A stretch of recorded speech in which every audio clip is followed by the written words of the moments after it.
Welcome to Trulyfit. Daniel, thank you so much for joining the Trulyfit Podcast again. Why don't you give my listeners and audience who didn't hear you the first time a little background on who you are and what your day-to-day looks like in the health and fitness industry? Yeah, so first off, thanks for having me back on. It's good to connect again. It's been a minute, so yeah, it's great to be here. And as for like who I am, I mean, I really enjoy powerlifting and strength sports. I think the thing that really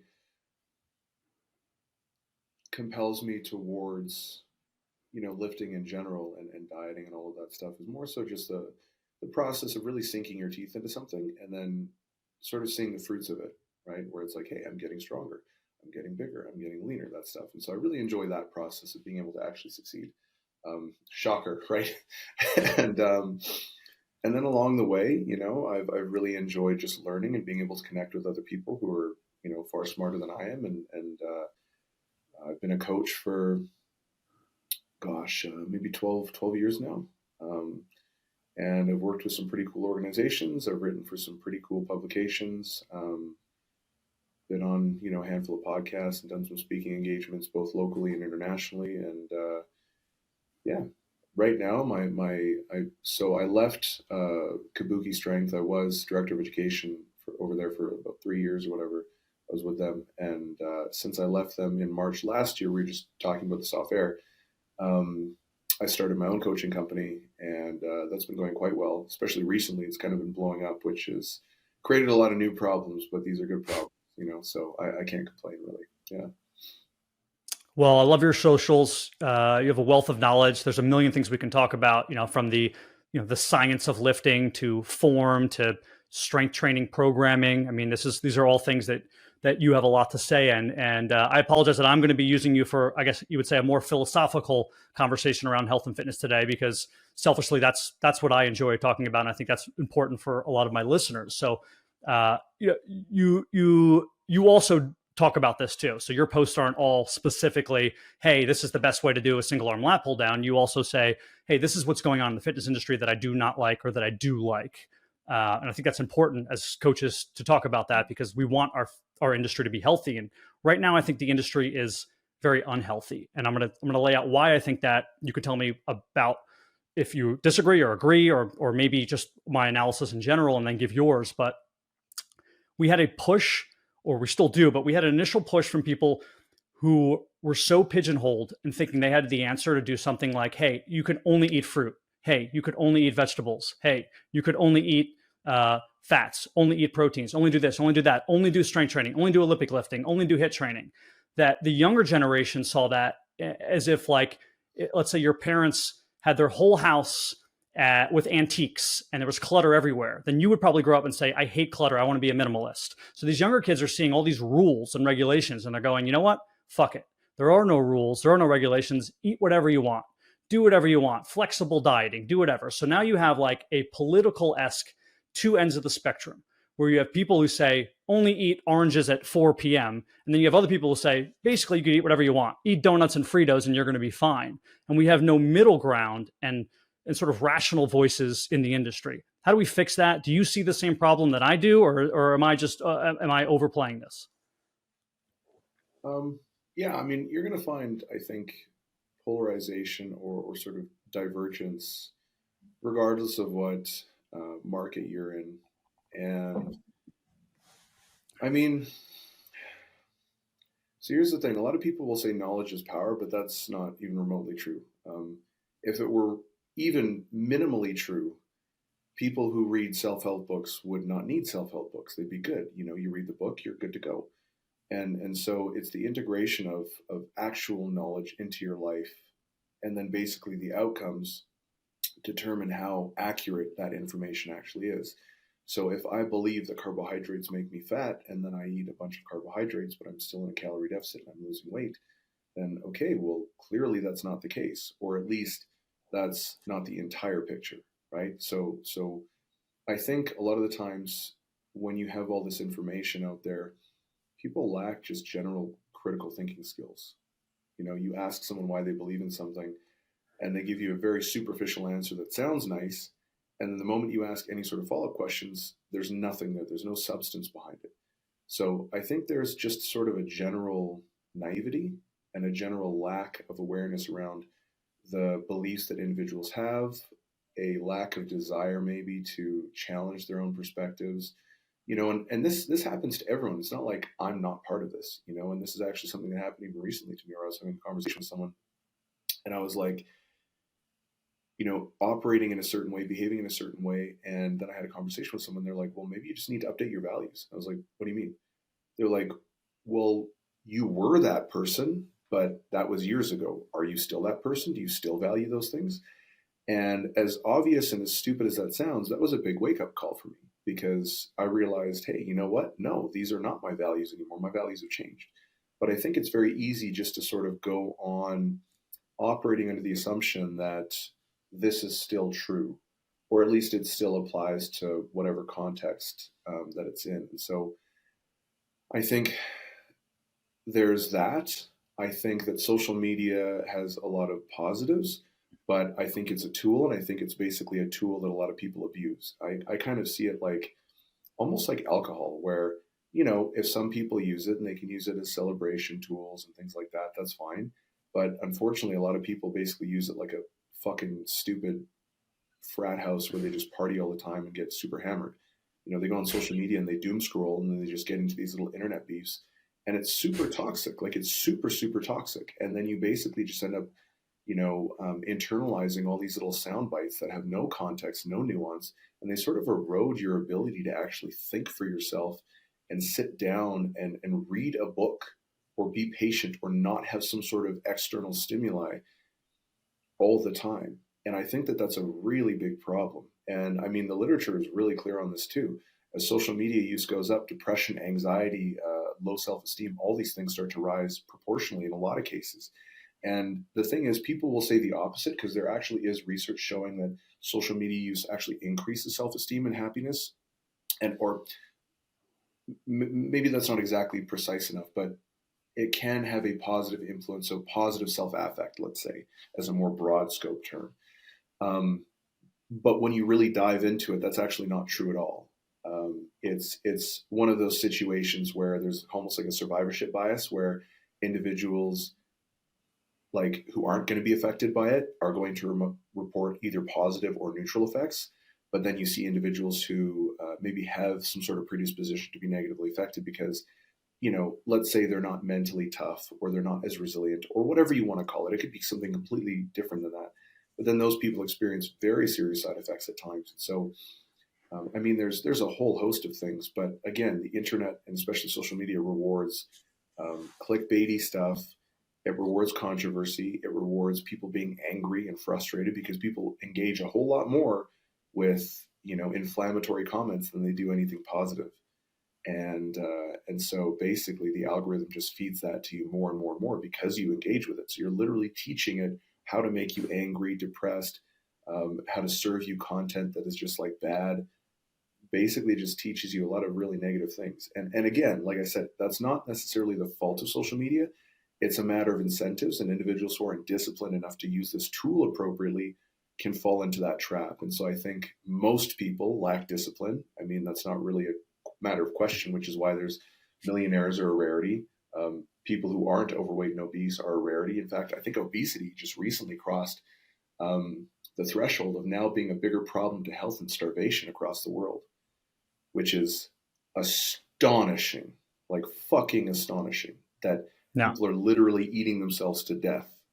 It's like mind-boggling, at a rate that outpaces starvation anyways, Yeah, and the other hard part as a health and fitness professional, let's say even 25 years ago, if you're in a gym and Daniel has principles and ideologies that he preaches to his clients, there's probably not a lot of like immediate pushback, or there's not a lot of other ideas floating around that seem like they're contradictory to yours. Mm-hmm. But it's really impossible to go on social media now and not see a bunch of people who contradict your ideas. And for some people, instead of just saying they have a different way of doing this, or maybe their way works for their people and my way works for my people, and all of our ways can work, they feel like it's been used as like weaponry. Like, that person said you can't eat vegetables, and I tell my clients they can eat vegetables, so they are attacking me. And people don't look at information as how should I ingest this, take this in my own way? They find it to be an attack. And that's a problem. Yeah. I mean, there's a lot of stuff to that. And I don't know. I've definitely been sucked into that in the past. Now, when I'm on social media, like, so if I'm scrolling and I see one of your posts, I'm going to like it. I'm going to save it.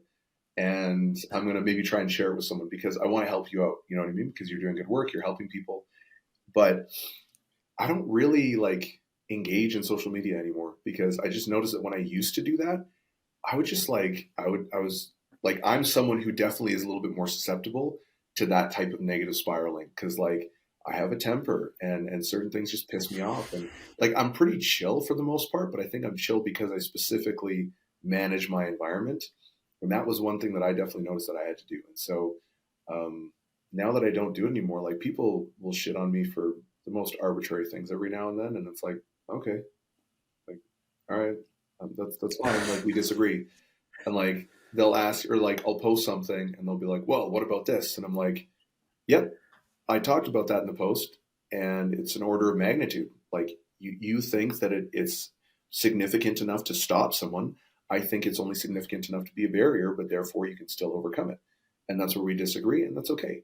Like, well, what about this? And I'm like, look, dude, I explained it. If you're not happy with that, that's okay. We disagree. That's fine. Yeah. This literally happened And today, actually.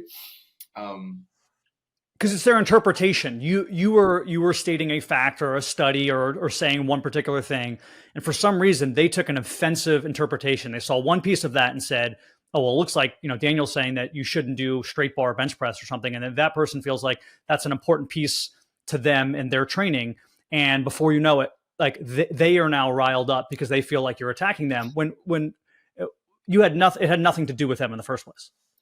I mean, oftentimes the people who were doing that stuff, it's like, I didn't even know you existed until you commented on my thing, and so it's like, okay, like be angry, call me stupid. Like, I don't care. Like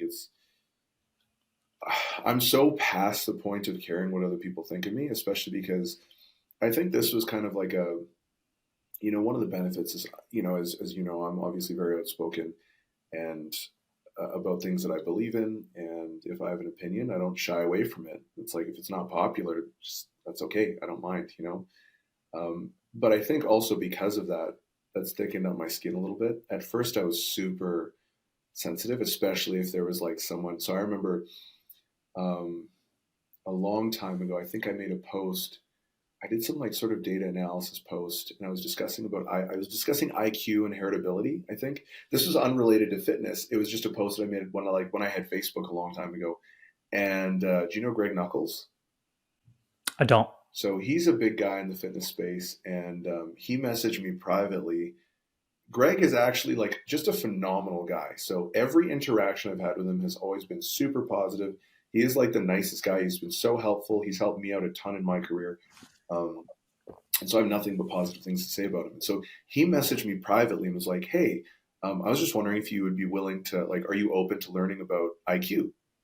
And it was obviously in response to my post. And I was like, yeah, absolutely. And he handled that like just a total pro. He was like, oh, you're a fucking idiot. You messed this up. But I'm going to be very gracious. And so he was very gracious with me. And I've always found that the people who I actually genuinely respect and admire never look to shut you down or call you an idiot, or at least I've never experienced it. They're always like, oh, well, what about this? Like, it's very cordial. It's super respectful because like to get to the level that they were at, they had to make at least as many mistakes, if not more than I had to make because they're ahead of me, And so, but meanwhile, the people who are just want to talk crap or sort of defame you or pretend like you're saying something you're not or whatever it might be, you look at their lives and you're like, okay, what have you done? Like, what have you accomplished? Like, who are you? You're going to tell me I'm an idiot and I don't know what I'm talking about? Cool. Show me your physique. Show me a physique photo for yourself.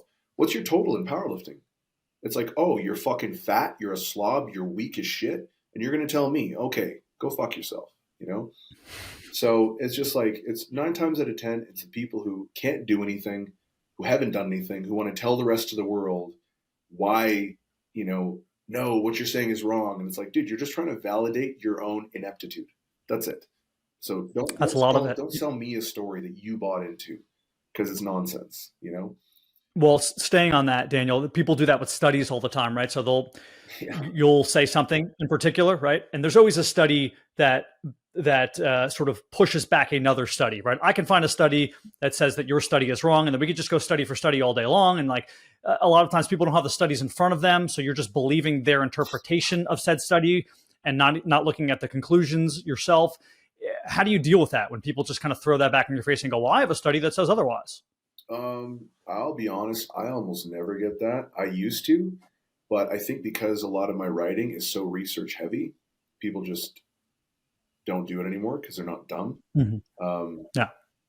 Because the number of times I've had people cite studies that supposedly contradict what I was saying, I'll pull it up and I'll be like, did you read this study? They're like, yeah. I'm like, no, you didn't. Because one, it actually has nothing to do with what you were talking about. So clearly you actually didn't even read it.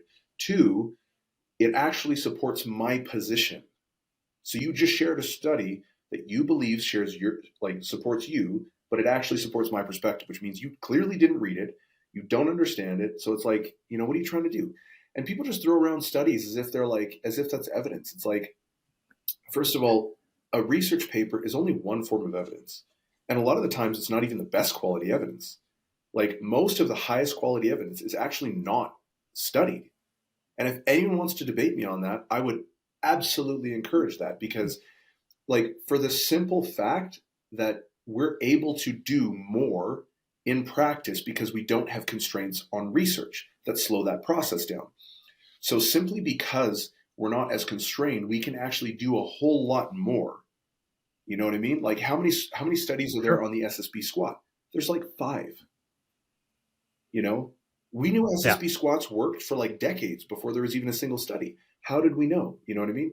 And so the time course that you can figure things out is much faster. So there's, if you look at all of the things that we know about sports science, then you look at how much of that is studied, it's such a small amount. Now, don't get me wrong, that is super valuable and it sheds light on the rest of things. But if you're taking it in isolation, one, that's not how research is done. It's like you look at evidence in aggregate. You look at it in its entirety. You don't just say, oh, well, this study says this and this study says that. It's like, okay, well, one, what does the aggregate data say? Two, how does that actually apply to this particular situation? Is there good evidence to the contrary that exists either within the literature or just even anecdotally? So here's a great example of this. I'll give 2, actually. So one is when all this research was coming out saying that there's no relationship between injury and technique. Any dummy who is trained knows that's complete bullshit. Complete, like 100% that's fucking wrong. But why did the research find it? Well, because the relationship's not linear. But why would you expect it to be linear? You know what I mean? Why would you expect a one-to-one relationship between technique and injury, especially given the variability between individuals, just even on things like tissue resilience? You know what I mean? So to expect that just demonstrates how little someone understands about injury mechanisms, and just even individual variability, right? Let alone all of the other things that are actually involved. But we had doctors and PhDs. I'm not going to call anyone out. There are a lot of very famous people in the powerlifting and evidence-based community that went on podcasts and were shouting from the rooftops, technique has no relationship with it. And it's like, you're a fucking idiot. Like you're too smart for your own good, because you can't even see the forest for the trees. Like you're looking at this research paper and you're completely ignoring your real world experience. So that's one example. Another example is the whole obesity isn't a choice thing. It's like, that's just so stupid, because if you say obesity is not a choice, then health cannot be a choice. It's like the entire premise of that argument is just so absurd, and there's research to support that. It's like, okay, go ahead. Like you do that and I'm going to do my thing. And then let's talk in 5 years when you have fucking diabetes and you're dead, you know, and I'm just chilling here at a leaner body fat percentage, right? Go ahead. It's like, how many 500-pound, 40-year-olds do you know? None, because they all die. You know what I mean? It's like, don't tell me that obesity like has no bearing, or like the healthy at every size thing. It's like, you can't be healthy at every size. This is not my opinion. No, but there's studies to prove it, apparently, because they get people who are credentialed and they use it as weaponry, and they form these studies like that you and I could easily poke holes in and have again contradictory studies to say otherwise. But it's unfortunate because people buy into it. So people don't have that mindset that you do, like, hey, sometimes common sense and experience has to override these nonsense studies, but they don't see it that way. My wife, who's a pediatrician, has sat in on like continuing education things where someone came in and basically said, you can't call people obese. It's like having cancer. So we don't say you're cancer. We say you have cancer. You have to say you have obesity. And she's like, that's not how it works. Like you can't, like, just because you found a study that ties some sort of genetic relation to the propensity for you to get this or make it difficult to deal with doesn't escape the fact that this is a lifestyle disease. Yeah, and it's really not, genetics are not a determining factor when it comes to obesity, right? It's a variable, but it's certainly not a determining factor. And that should be very clear, because it's like, it's so much more driven by lifestyle. And people will say like, oh, socioeconomic factors, although they are related, they're certainly not reliably related. And that's cross-culturally across the world to obesity rates. I think that's important. That's a very important point, and I actually kind of want you to stick on that, because if you talk about poverty in Africa, there's not obesity rates in Somalia. So it's not poverty specific, right? We have to look at the mechanisms that are causing the obesity. If you want to say poverty causes food stamps, maybe food stamps don't allow you to purchase more expensive food, and now you have to purchase worse food. Well, I could see maybe a cultural tie that way. Yeah, and so that's the thing. Like, there's so many different variables that go into it. So when people are like, "Oh, it's driven by this," it's like, well, it's not exactly driven by that, but yeah, that's a variable. But there's like dozens and dozens and dozens of variables, And so, it's ironically enough, actually, socioeconomic strata only seems to correlate to obesity. For Caucasian women, I think it's between 30 and 39 in the United States. I'm pretty sure that's the only reliable indicator of like the only reliable predictive measure anyways. But outside of that, it's not a reliable indicator, which again, just goes to show that it's like, hey, it's more complicated than just socioeconomic status. It's not to say it's not relevant. It is, but it's not the determining factor. And it's pretty clear at this point, or it should be pretty clear, that there is no single determining factor for obesity. It's like all of these things that interact with each other and have some sort of reciprocal relationship. It ends up being like a 1 + 1 = 5 sort of situation, right? Where, if you have overweight or obese parents, the likelihood that you're going to be obese when you grow up increases by 12 times. So 12 orders of fucking magnitude. That's astronomical. If you've been sexually abused, your likelihood of developing an eating disorder goes up, I think, 2 to 4 times. And that also scales depending on the number of times you've been sexually abused. And then you look at assault as well, and how that scales to obesity. And I think it's also 2 to 4 times. But some of these things aren't quite fresh in my memory, so maybe don't quote me on that. I know the 12 times probability is accurate, but I might be conflating overweight and eating disorders. So maybe don't quote me on that, but it's something to that effect. So there's so many different variables that go into these things. Actually, I wrote like an 18,000 or 17,000 word paper on this, like maybe a year ago or something like that. So there's a lot that goes into obesity, that's for sure. Yeah, and all health issues, it's rarely one particular variable, right? There's always a story behind it with 3 or 4 or a dozen or 2 dozen things that are interconnected. Now, which one is weighted more? That's where the argument comes in, right? Which one matters more? And there's science behind some of it, and some of it is obvious, right? So when we talk about obesity, if you're more likely to be obese coming from an obese family, it's not a genetic factor. It's usually a cultural factor, meaning the food in the house and the way in which they go about eating is going to be passed on to you from a day-to-day perspective and how you handle food, as opposed to there being the genetic tie. And I think that's where people get confused. Yeah, there's a big difference in modeling behavior that people sometimes conflate with genetics, and you're just like, all right, whatever, man. But it's funny because even the same mechanism can have a different order, like it can have a different magnitude of effect depending on the individual and the context. So I'm just going to throw around some arbitrary numbers. The numbers themselves are irrelevant. It's just there to kind of, create a point. So let's say your environment contributes 15% to obesity or something like that, right? Hypothetically. Well, it might contribute 15% for this person, but for this person, it's 45%. For the next person, it's only 5%. So the same variable can have a different magnitude of effect depending on the individual context as well. And you're going to look at distributions and see averages. So you can be like, okay, this we estimate has roughly this average, but it's like, those are averages.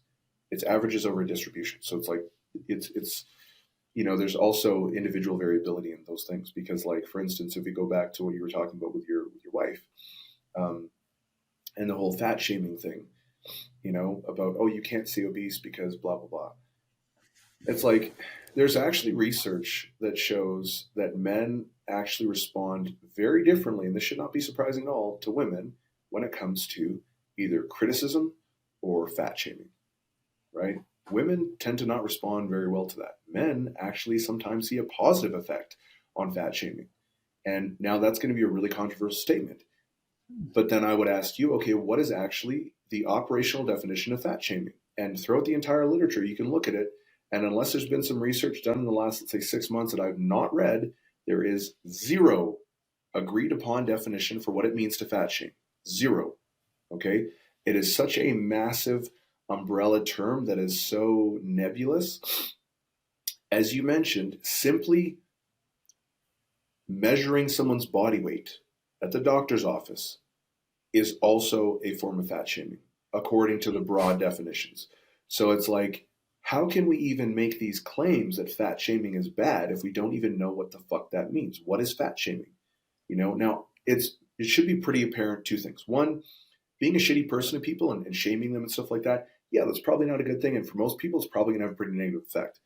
Okay, so I'm not arguing that. I'm just saying, like, if you actually want to understand how to treat things and how to deal with people, you got to be real precise in terms of what you're defining and how you're approaching things. Because, I'm sure you know this as well. It's like, I'm not really a rah type coach, and I don't know what kind of coach you are, but I'm not going to be cursing or swearing at my athletes. It's just not who I am. However, if I am at a competition and we are at some like big event and they're trying to break, a national record or world record, or they're at like the American Pro, or there's some big meet where shit's on the line, and I know that my athlete, like, I know what they're going to respond to, I'm going to do that. So maybe I'd never do that to other people, but in this specific context, I might get in their face and be like, you fucking pussy, like, you need to get out there and do it, like, really get in their face and amp them up and like get them in the right headspace so they can go out there and perform really well. It's like, is that the best thing to do across the board? Absolutely not. Is that even the best thing to do for this same athlete in another context? Also probably not.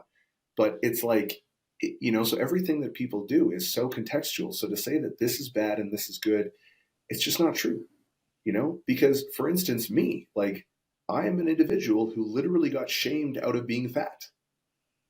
It had a much, much more positive effect on me than it did negative. Were there residual effects and negativity? Yes, there were. But I am so much more grateful that I did that, and that those people were honest. Like, my friends were honest with me about that. And I'm so much more grateful that they were, and that they actually, like, would, I guess for all intents and purposes, essentially tease and bully me into basically getting into better shape. I'm so glad for that. Now, is that a good solution? No, I'm not saying that. I'm just saying that you can't just say that this is bad and this is good across the board, because it's just not true. Sure. And I think you hit on something that's really important. And you could add to my statement here is that when designing plans, you said this earlier, with men and women, there is a difference. Now, obviously, we want to look at the individual and what drives them and their characteristics and what motivates them, as you just said.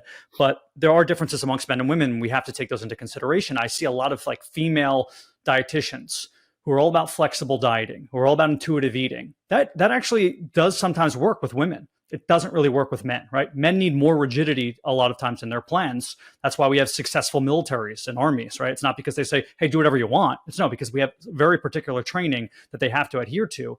And I think that it gets flipped both ways. A lot of men are too rigid with their female clients, or are not flexible enough. And I think, although we have to look at our clients as individuals, we should always take the sex into consideration when building plans.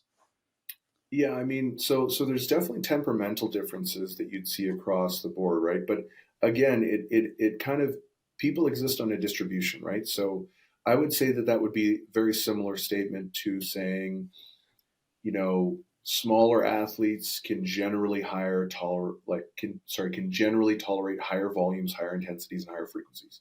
As a general rule, that's going to be correct, right? If you look across the distribution, you'll be like, yeah, that's a pretty clear pattern that comes out. But, if you're working with individuals, I've definitely coached tiny females who basically their training looks like a super heavyweight. Lower frequency, they've got to take an AB week model because they can't handle heavy training all in the same week.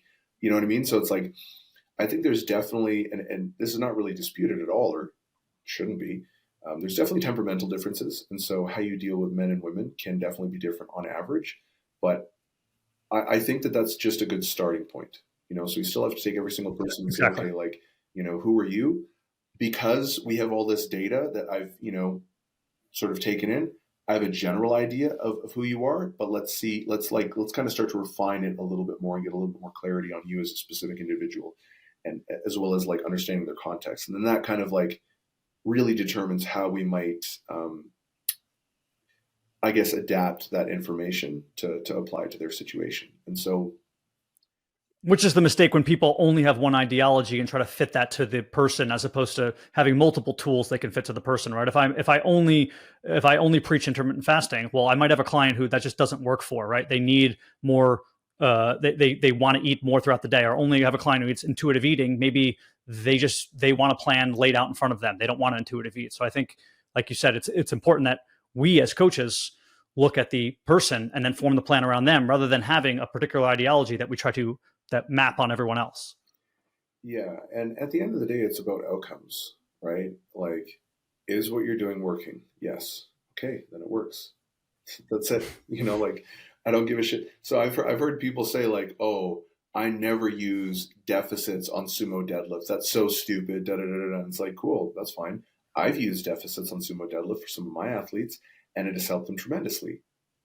So like, what's your point? You know what I mean? Like, it worked. That's it. That's end of discussion. If you don't like to use it and you find other stuff works better, that's great. But I'm using it and it's working very well. Do I use it all the time? No, not really. But like, you know what I mean? So I think sometimes people get too caught up in like what other people think, and they're like, oh, well, this should be the way because that's what the research says, or this should be this way because that's what so-and-so said. And it's like, man, if something works, really that's it. And the more that you start to understand those things, it probably works for the same reason. It probably works because the principle that's driving your progress is also a similar principle that is driving that individual's comment or a particular research paper or whatever, right? But there's the principle, and then there's the application of the principles.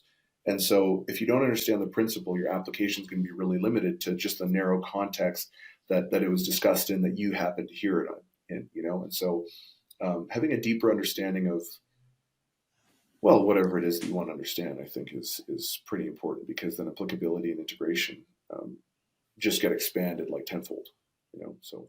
And then there's the zoom out perspective, where if we don't get into all the minutia, it's just, oh, if both people are working really hard and they're doing these exercises, they're likely going to get to their goal because they're both working really hard. If my goal is to jump 3 inches higher, and all I do is plyometrics, but I'm doing them twice a day and I'm doing them in the right way, and then someone else is training with Daniel and they're really focused on strength training more, right? They're building the musculature. Yeah, we both might be able to jump 2 inches higher by the end of our 6-month training.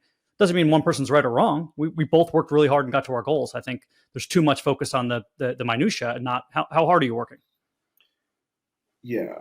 And I mean, at the end of the day, it's like, if you have the result, it's really hard to argue with that, because there's a lot of things that are more complicated than just a single input, right? So for instance, a comparison you gave is plyometrics compared to strength training, and so it's like, yeah, well, plyometrics are definitely going to help, but if you don't have a good strength base, they're not going to help you. Like, you're going to be really constrained. But at the same time, if you just do strength training, that's going to help because it's going to increase force production. So your power to body weight ratio is going to be, more favorable for jumping and things like that. But again, then you reach a point of diminishing returns where greater force production doesn't necessarily increase the rate of force production. And there's a lot of other things that are also involved in that. So it's like, they'll both take you up to a point, but then at some point, you might need to change this and do that. And so it's like two things might be right in one instance, and then those exact same things might be wrong in another instance, and it might even be within the same subject, but it just depends on their level of advancement. And so, yeah, it's definitely interesting. I think that's kind of the fun part of coaching and training and all that stuff. Anyways, you gotta have to figure shit out, right? Well, that's one place where we disagree, because that's why I wouldn't want to work with athletes, because to me that's not fun. I think there's so much. Well, I'll tell you why. Because there are so many different things you can do with an athlete to make them better, because they're already athletes. But what you want to do is find the best thing, right? So it's like if I take an 18-year-old who wants to become a hockey player, he's already really good. Let's say he wants to go to college to play hockey.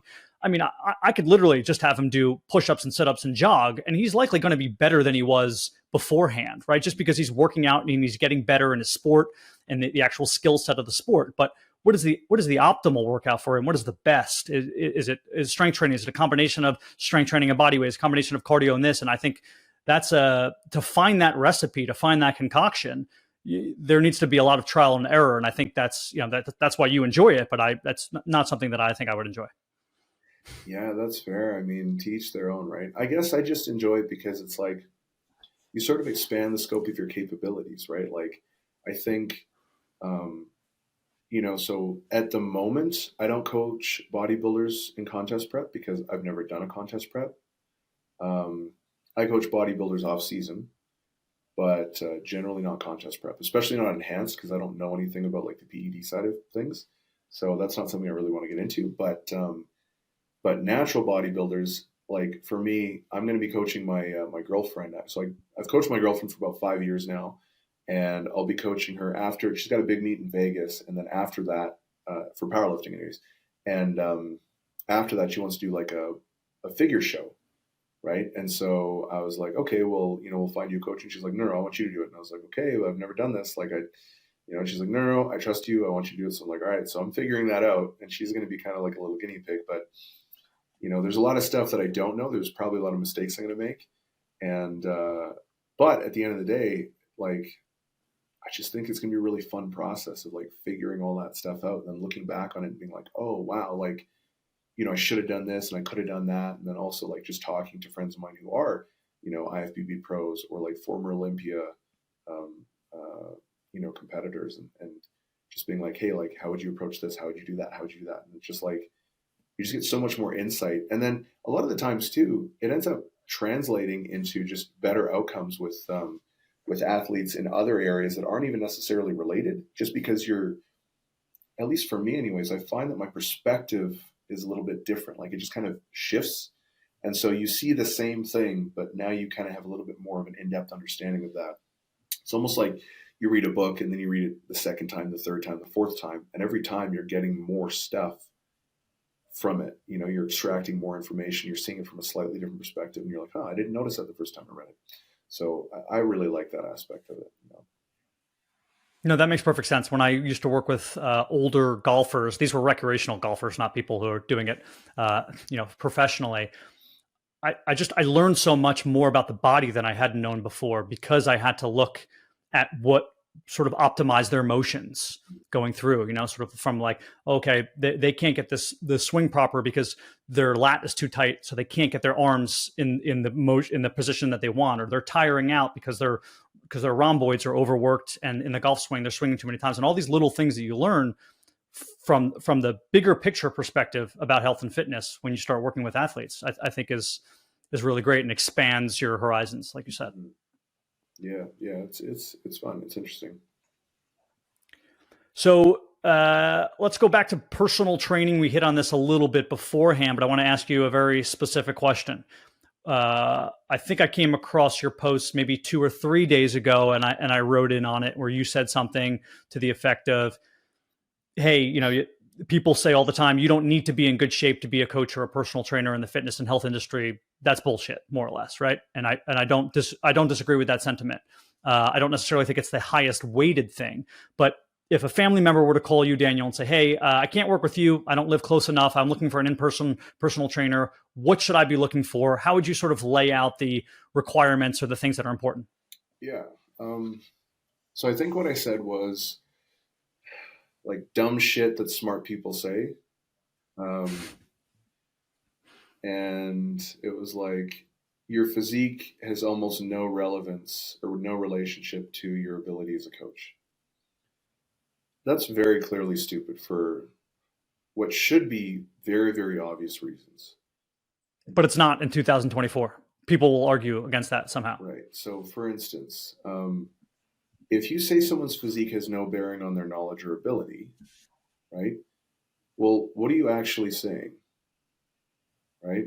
Essentially, you're saying that their experience, has almost no relevance or bearing on their ability to coach. Well, okay, let's put that into another situation and see how well that does. You're fresh out of med school. Let's perform a really complex brain surgery that almost no one's ever done before. Go right ahead. You've never, been in surgery with a live individual. You've only ever practiced on cadavers. You've never seen like a real person under. Their life is at stake.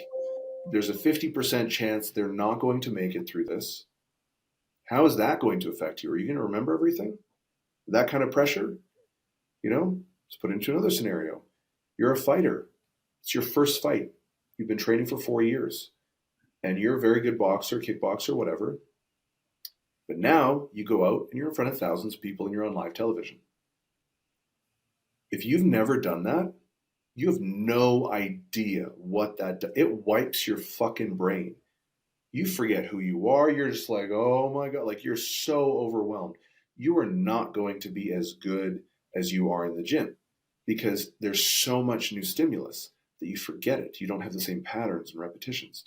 And so experience very clearly matters, and it matters a lot, but not just experience with success, right?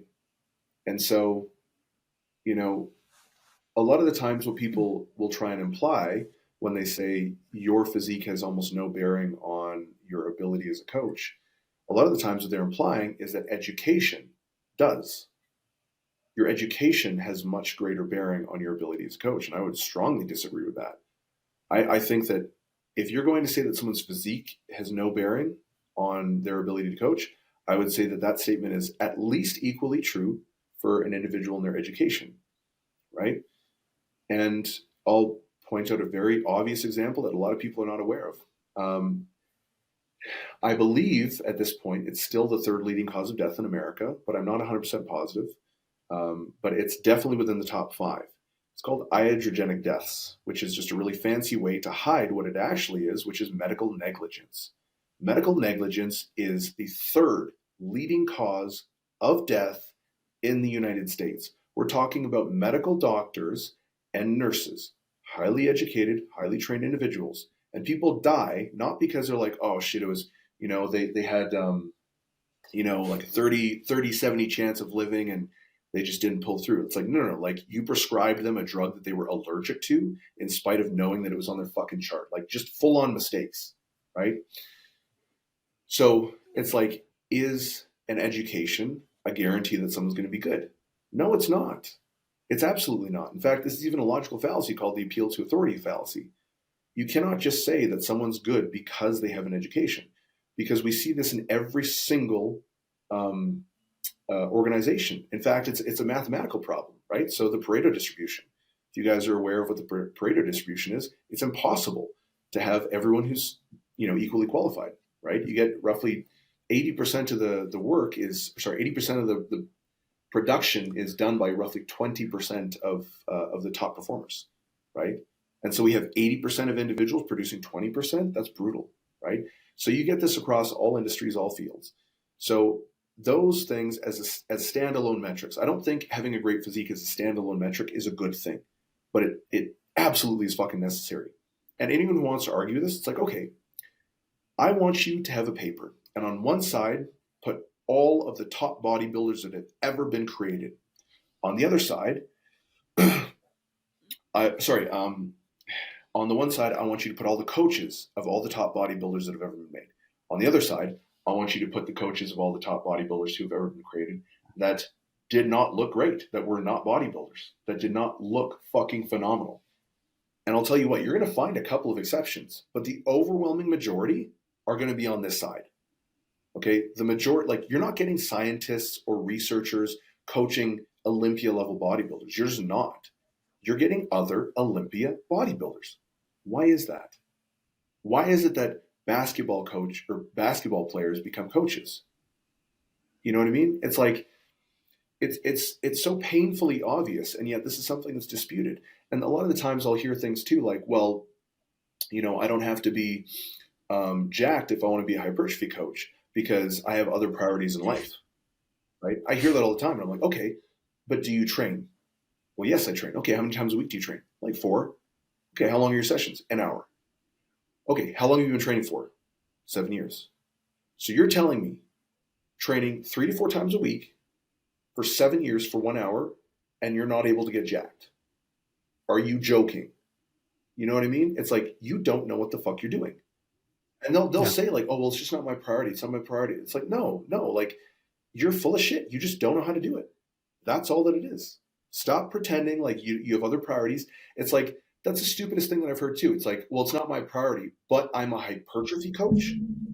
You chose to dedicate your life and career and your interest on this one thing that you don't have.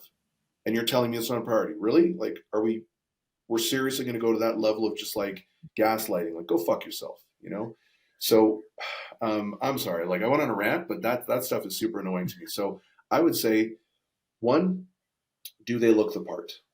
2, have they helped other people look the part or achieve, I'm talking about physique, but I guess I'll kind of expand that discussion. So do they have the result that you want? Have they had other people or helped other people get to the result that you want? How many people have they done that for? What are other experts saying about them? And when I say expert, I mean people who are both highly educated as well as, kind of in the trenches. So we can talk about like researchers as well as, actual athletes. And then a big thing would be communication. Like, how's their communication? Do they genuinely care? Like, those are some huge things. Cause like, I'm not going to sit here and be like, I'm the best coach. But I'll tell you one thing, I really care about my athletes. I really care a lot about my clients. I care about their success. I care about their experience.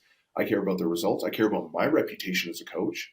And because of that, I work really, really fucking hard to get them crazy results. And they work really hard because they see how invested I am. So that alone is a really, really important thing. Someone who genuinely cares, someone who communicates, someone who has the results, who lives that lifestyle, and maybe they don't anymore, but they did at one point. So I was actually fortunate enough. I was hanging out with Ben Pekulski last night. We had dinner and we were like chatting after, because he's in town, and like, I think now he's like 250, so he's nowhere near as big as he used to be. But on stage, I think he was like 290 or 300 pounds. You know what I mean? Like, he was fucking ginormous. And so I don't know his stage body weight, but he was ginormous for. He was about 300 pounds. We were talking about the other night too. And it's like, so he's not as big now as he used to be, but he clearly looks it still. And maybe when he's 60, he won't, but you can see, hey, he accomplished something really incredible. Like, he was up there with Kai Green and all of those guys. Right. And so, he's someone who has a lot of clout, who has a lot of information. And a lot of other people look to him for advice, who are also highly respected. And he's gotten a lot of people to an incredibly high level. So it's like, okay, he's got the education. He walks the walk. He's done this for a lot of other people. He's got a lot of social proof and a lot of like social validation from other people who are super, super well educated and really qualified. And he genuinely cares, So I think that those are all really, really important qualities when you're looking for a coach. I think if you look for just one of those, you're probably not going to find a good coach. Because someone who really cares, there's a lot of people who really care, but they fucking suck. There's a lot of people who are jacked who really suck. There's a lot of people who are super educated who really suck. There's a lot of people who have great communication, but they suck as a coach. You know what I mean? So you kind of need all of them. And the more that you have and the more overlap that you have, the better, I would say. Yeah, it's a really good point. If you have the first 4 and you don't have the communication, and you sit down with someone who's a know-it-all and it's not listening to you and your problems and your issues, and have that strategic two-way communication where you might want something a little bit different, they're still not likely going to be a good coach. And I like how you did put a caveat towards the end of that answer where you said they have done it at some point, because I think that's also important. You might have a guy like you're just talking about who's in their 50s and 60s, and they might not look the part now as much as they did 20 years ago, but they still had done it at some point. And you'll see really the best coaches, at least in the big four sports, like in soccer or basketball or football, they actually weren't the best athletes. They were up there towards the top, but they didn't have the best genetics. And the reason why they're the best coaches is because they had to work harder than everyone else, and they had to do all the little things to become great because they didn't have those super genetics, right? They weren't born sort of the best of the best, and they were able to do that. So I do think that's another just like slight addition to that, is that if you can be lucky enough to find those people who maybe didn't have the genes and didn't have, all the things backing them, and were still able to make it, those people usually have even more information to give because of all the extra things they had to go to get to where their body was saying, hey, this is really difficult for you to do. Yeah. And again, it's like, people like to, so every time I say this, the number one response I get is, what about Boris Shiko? So I don't know if you know who Boris Shiko is, but he's a powerlifting coach. He's the most decorated powerlifting coach in the world. I think he's like something like 39 or 42 world champions, like gold medalists at world champions, like as his athletes. So he's incredibly decorated, but he's like in his 60s or something, I always hear people bring him up, and I'm like, oh, Boris Shiko? You mean the guy who was on the Russian national team when he was younger? So the competitive athlete who is a pretty solid athlete, is that who you're giving me as an example? It's like, so you don't even know who the fuck he is, like, and it's like, yeah, there are people. So for instance, myself, like, I don't have crazy genetics for strength. I just don't. I have to work really, really hard. And for me to squat 800 pounds, it's probably going to take another 5 years because I just don't have the genetics for it. Like, I have to work just crazy fucking hard. Do I work harder than anyone else? I don't think so, man. I think at a high level, like whenever I hear people being like, oh, I'm the hardest working, it's like, no, you're fucking not, dude. Like, there's so many people. Like, everyone at my gym works incredibly hard. Incredibly hard. So I can't say that I work harder than anyone else, but I know I work really fucking hard.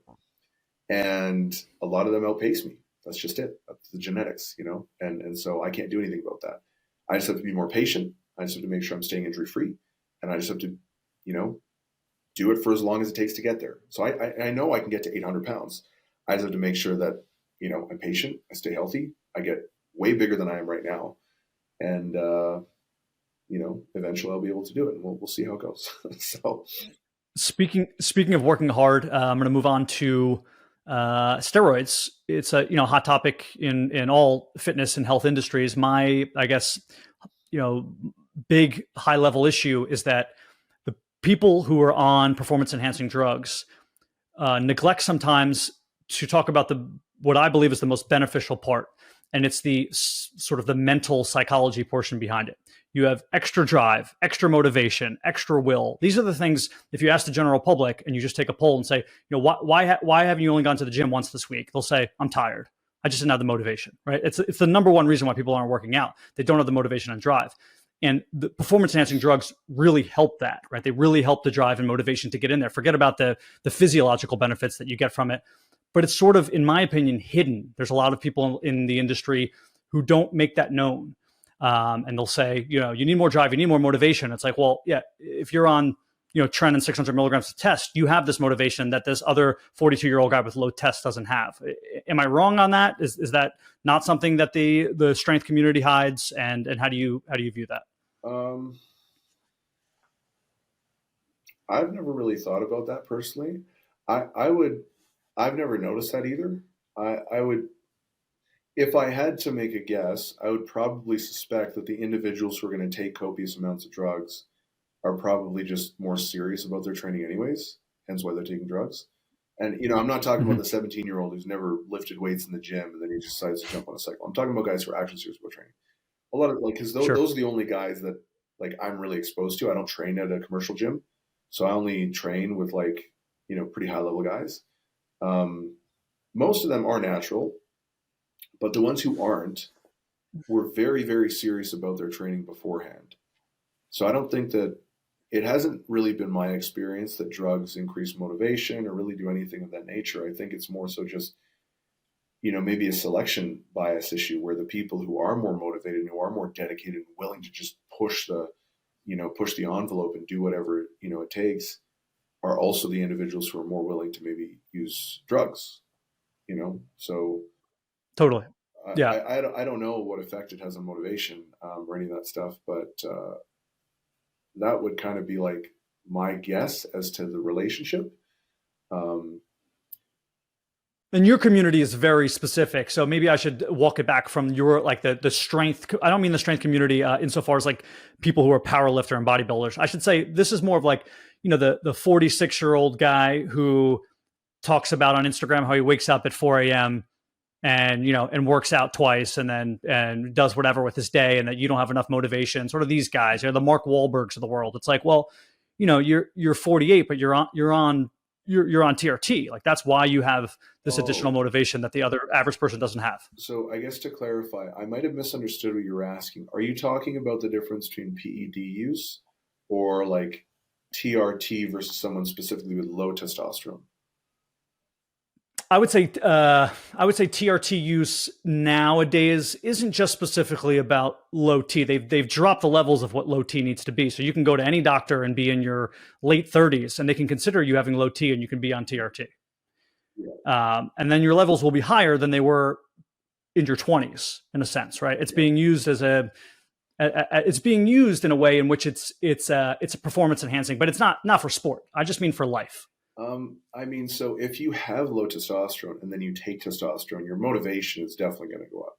Your psychology is going to go up. Your sense of self-esteem and there's so many things. Like having low T is like essentially a precursor to a disease state, right? Your risk of cardiac issues goes up. Your mortality risk goes up exponentially. Your risk of like just all sorts of things goes up. And so, especially like over time, right? So some of these things, some of the risk factors are measured over extended periods, and the risk is relevant to the time period that you're measuring, if that makes sense. And so, if that's the situation, then yeah, that definitely is going to make a big difference. If it's someone just with like normal, healthy testosterone levels, and then they have someone who's like, taking TRT or a little boost, I could maybe see a little bit of a boost in motivation. But yeah, I don't know. I'm not sure about that. I think that would be, the initial context I mentioned probably be the main one. The second one would be like, if you are deficient, if you have like low T, that's definitely going to make a difference. But then outside of that, if you just have a healthy, normal level, then I don't know. I would say people who don't have like motivation don't necessarily have purpose in their lives more than like motivation. Because motivation, everyone is motivated to do something, right? Like there's like a motivational hierarchy that essentially governs everything that we do. If you want to sit down versus standing up, like that's a decision. You have to make a decision based on something, and so you have some sort of intrinsic motivation to do that.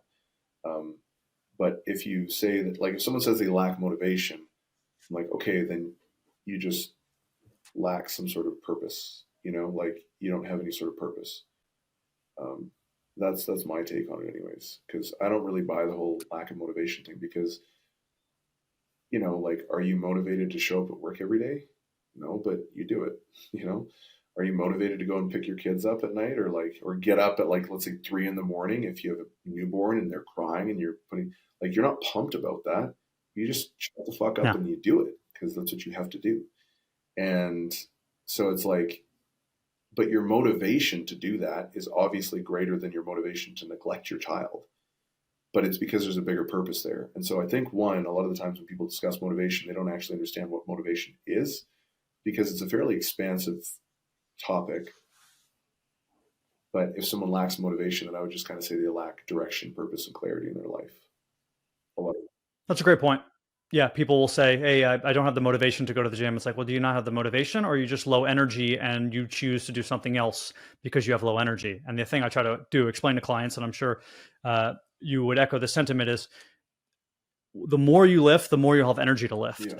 Yeah. Like there's this aha moment you get to where the first weeks or months that you go into this, it's difficult. It is really difficult, like anything else. Like when you just start reading, like if you haven't read in a long time, the first time you pick up a book, it's tough. You're like, I got to get through this whole book. And then you get through 1 or 2 books and you're like, oh, this is actually easy. And you gain that momentum. So it is that conversation with the client to say, I know you don't think you have this energy, but we have to push through for the first 3 weeks and then you will gain this energy. Yeah. And it's funny because like somewhere along the way, I don't think you realize when that shift happens, but somewhere along the way, you do have one of those moments where you just kind of are like, huh, I've been doing this for a long time and I don't really like eating bad food anymore.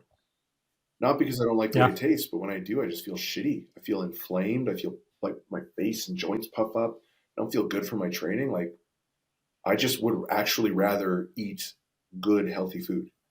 Or I would actually rather go and do my conditioning and do my trainings. If I don't, I'm going to feel like dog shit. Like you just kind of know that. And so it's not even like oh, I don't want to. It's like, man, if I feel this way now, I'm going to feel worse tomorrow. So I gotta go in, you know? And it just, yeah, it's funny because sometimes it's like you cross that threshold, but then you don't realize it till several weeks or months later, even when you just kind of have one of those moments and you're like, huh, I don't remember. Like, I remember when I used to really struggle when I was at restaurants. Now I don't have cravings or whatever it might be for that particular individual. So it's kind of a cool process, that's for sure. Yeah. And that's why, sort of leading into that is maybe a little bit offshoot of that. I'm not necessarily against people using things like Ozempic. There's a lot of weird studies on it now with the sort of a gastroparesis and things of that nature, but I shouldn't single out Ozempic. Using things that give them a little bit of a catalyst to get moving, if that's what they think. It's like, oh, hey, I want to go to GNC and buy this pre-workout and this protein because I believe that I'm going to work out because of this. If this is the catalyst that gets you going for the first 3 or 4 weeks, fine. We should have a plan to say, are you going to be on this pre-workout for the rest of your life? But ultimately, catalysts are good sometimes to get people ignited. So again, I shouldn't say Ozempic specifically because there is a lot of health issues surrounding that, but just a catalyst, whether that is the TRT or something else that gets you that initial burst to get that momentum, to get past that aha moment. I'm totally all for it. Yeah, sure. Why not? I mean, like all these things are just kind of levers, right? So. Lastly here, I want you to finish with your, I guess you would say, your fuck it mentality about posting whatever you want. People in the health and fitness industry find that difficult. They try to find their voice on social media. They hide some things. Maybe they try to act like a different character. You seem to be pretty authentic and just say, fuck it, I'm going to say whatever I want. Did that take a while for you to do that? Do you find that it's actually more beneficial that you just are yourself? Or is this just who you are and that you couldn't see it any other way? I'll have to think about that. I mean, I've always been that way in that I just kind of speak my mind. And I think that's just my family in general are very much like that. I think that's just a cultural difference sometimes with like Canadians and Americans and versus like other cultures. I've always been like that in real life. And I don't think that I was always like that on social media because I guess when I was on social media, when I first got on social media, I was very late to all that stuff. Like I had my first cell phone when I was like 22 or 23, so I was very late to the game. And so when I first started posting content, looking back now, I think what I was trying to do was I was trying to sound smart, so I'd see guys like Greg Nuckols and Mike Israetel and like, just Eric Helms and all these really smart guys who were posting stuff. I was like, wow, that's really cool. And I'm a fairly cerebral person. And so that's what I enjoy. And so I just assumed that, I should start doing that too. And so I kind of tried to model them. Yeah. And people would always tell me that I had good content, but I was always like so careful about how I worded things. And then eventually I was just like, man, this is not me, like this is not how I'd actually respond in real life. Like the content that I was posting was accurate and that's true, but like, I don't know. And so I don't exactly know when that was, but I was just like, you know what? Fuck it. Like, I'm just going to be who I actually am. And then I just started doing that. And yeah, I take heat for it every now and then, but like, I don't know. It's like, who gives a shit? Like, why am I going to justify my existence or my beliefs to someone who I don't even know? You know, like, I have a lot of controversial perspectives, and it's like, that's okay, you know? But then I go back to Serbia, and like, none of what I'm saying is controversial. Everyone's like, yeah, no shit, you know? So it's like, I don't know. It's, for me, I don't believe that people can get canceled. Like, I don't believe that that's a thing. It's like, yeah, okay, you can take me off social media. So fucking what? You know what I mean? Go cancel my account. I don't give a shit. You think I'm going to sacrifice my integrity and like who I am to keep Instagram? Like, that's like, if that's where someone's priorities is, then they can go fuck themselves, because I don't really want to fuck with people like that, to be honest. You know? I think more people, rather than getting canceled off of like an Instagram thing, are worried about people maybe they're friends with or that they're sort of like diagonally connected to who disagree with them, and they don't want to lose them as friends, both in the real world and on social media. But I do think, like you said, eventually, yeah, your thoughts are your thoughts, and you're not going to sort of curate this fake personality of this internet figure who has your picture. That is you. Those are your thoughts. That's who you are. And the sooner you kind of give into that, the more authentic audience you're going to build anyway, I believe. Yeah, and here's what I would say to people who are worried about losing. It's like, if you're worried about pissing someone off that you know or whatever, then it's like, then why are you friends with them? Like, that makes you a liar. That makes you disingenuous. Now, here's the thing. I want to be real clear about this. If you have a business, run your business. You know, I'm not telling people that if they have a business, they have to also speak on political issues and everything like that, because I kind of stopped doing a lot of that stuff because I was like, I just don't argue. This is my fitness business. I'm going to do that. But I'm okay with talking about stuff that's controversial within the scope of my business, you know? And Sure. so that's fine. Right. But like, I'm not saying you have to do that, but it's like, I'm never going to lie about who I am, you know? And if someone's worried and they're like, oh, I don't want to say this because blah, blah, like my response would be, okay, do you believe that? Yeah. Okay. Well, then why don't you act like someone who actually has a fucking backbone and stand by your convictions? If that's what you believe, then say it. Don't fucking pussyfoot around it, or you're just a coward, you know? And Yeah. I honestly can't stand people like that. And so, you know, because here's what's going to happen. You're going to do that, and those people are going to fuck off. And then guess what you just found out? You found out that they weren't actually your friends. Good. Good. You don't want those people in your life. At least I don't. And then what's going to happen? You're going to start attracting people who actually share the same values as you. And it's like, isn't that much better? Isn't it better to not have to fake and be someone else? Isn't it better to just actually be able to express who you genuinely are and be like, hey, this is who I am. I don't need you to accept me. Like, I know who I am. If you don't like it, that's okay. Like, I like you. There's plenty of people who don't like me anymore, and I still have no problem with them, because it's like, okay, they don't like me. That's fine. I have no problem with them, right? But like, at the same time, I know who I am. I'm not apologizing for who I am. And it's like, this isn't some sort of spiel where it's like, oh, you can just be a dickhead to everyone and that's just who I am. It's like, no, don't be a piece of shit. But like, if someone disagrees with me, or if they don't like me for whatever reason, it's like, that's okay. I don't need people to like me. I don't need everyone to like me. Like, I've got 3 people that I know that I'm really, really close with. I've got my best friend, I've got my sister, I've got my girlfriend. That is all that I need. You know, I don't need a million people to like me. You know, if I know that I'm doing right by them, and when I get married and when I have my kids, if I'm doing right by my family, if I'm doing right by the people I care about, the people who genuinely support me, that's all I care about. I don't care about what some fucking stranger on the internet thinks of me, especially if like they don't have what I want. You know, like, I'll look at someone and they're criticizing me and I'm like, okay, you look like crap. You're working a construction job. I don't like construction. Not that there's anything wrong with construction, but I wouldn't want to do that. You're not very smart, just based on your argument here. Like, why would I listen to you? I would never trade positions with you. And your mindset and your mentality and your ability to think and execute got you into that position. So why would I trust anything coming out of of your mouth, because that's your outcome? I don't want that outcome. My outcome's way better. So And the people who care about you, as you mentioned before in your first example earlier on, when you had posted something about a study on your Facebook, will reach out to you with a genuine hand to say, hey, I'd like to talk more about this with you. I disagree with you, or I can show you something. They won't attack you. So if people are attacking you, they're not your friends, because your real friends will have a real conversation with you about the thing they disagree. Yeah, 100%. And like for me, I always try to be pretty gracious generally until someone starts being a dick to me. And then I'm like, all right, well, fuck you then, you know? But like, cause I had so many people, you know, like I had mentioned earlier, right, about Greg reaching out to me just via like private message. Like that was really cool. And that's not something that I've forgotten, because I was like, you know what? He was a big name even back then.